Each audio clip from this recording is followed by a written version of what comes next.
Alright. Although my opponent was supposed to speak about workability and disadvantages of Anwr drilling, I will continue to refute his claims anyway.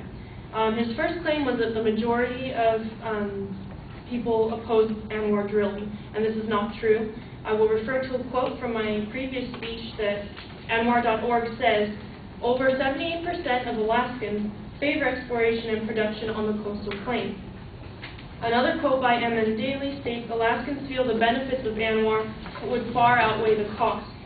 The Alaskans should be the first to oppose it, considering it's going to be in their backyard, but they're the first to agree that Anwr drilling is all too necessary and lucrative to oppose it. His second claim was that oil drilling has harmful effects on the environment, and this is also not true. My previous source, balancepolitics.org, says drilling would easily be done without disrupting the refuge or damaging the environment.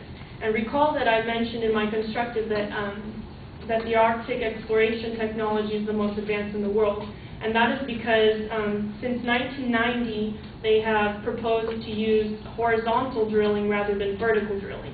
And the benefit of that is that less land is damaged by the horizontal drilling. For vertical drilling, you need a bigger area to drill in, and horizontal drilling has nearly a fraction of that. JoshiTech.com states, "To produce the same amount of oil, one needs fewer horizontal wells as compared to vertical wells.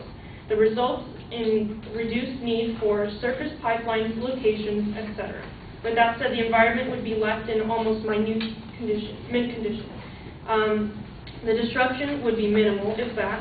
In response to the animals he spoke of and all the harm that would come to them, Anwr.org states that Arctic oil fields are monitored daily by state and federal wildlife specialists and are home to very healthy brown bear, fox, musk oxen, bird and fish populations equal to or better than the surrounding area." Meaning that all the hype about that the animals will be very damaged by this is not true. With that, you can conclude that the extreme environmentalists opposed to this drilling are really blowing the issue out of proportion. The harm would be minimal and insignificant with the benefits, while the benefits are numerous and worthwhile. He also claimed that this land is beautiful and pristine, and I have a quote that says the exact opposite. It's by Senator Frank Murkowski. He says it's flat, unattractive, and it's not pristine.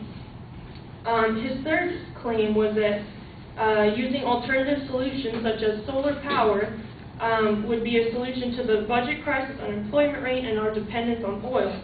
PracticalEnvironmentalist.org says alternative energy is still too expensive to make much of a dent. And recall that he failed to offer any price range of using alternative fuels. Why? Because it's just as high and higher as using that money for drilling. Alternative fuels are still not a sensible solution to oil because of the price of installing solar panels, wind power plants, hydroelectric power plants, and biofuels. It's too high to consider. Yes, it does look good on paper, but the startup costs are insane because you have to start from square one. Startup costs for alternative fuel technology are too high to even be considered a solution. We should strive to open up the 1002 region of Anwr for drilling because according to Anwr.org, if you're going to explore for oil, the best chance to find it in the largest quantity with the smallest footprint would be the 1002 area of Anwr. The benefits are too great to ignore.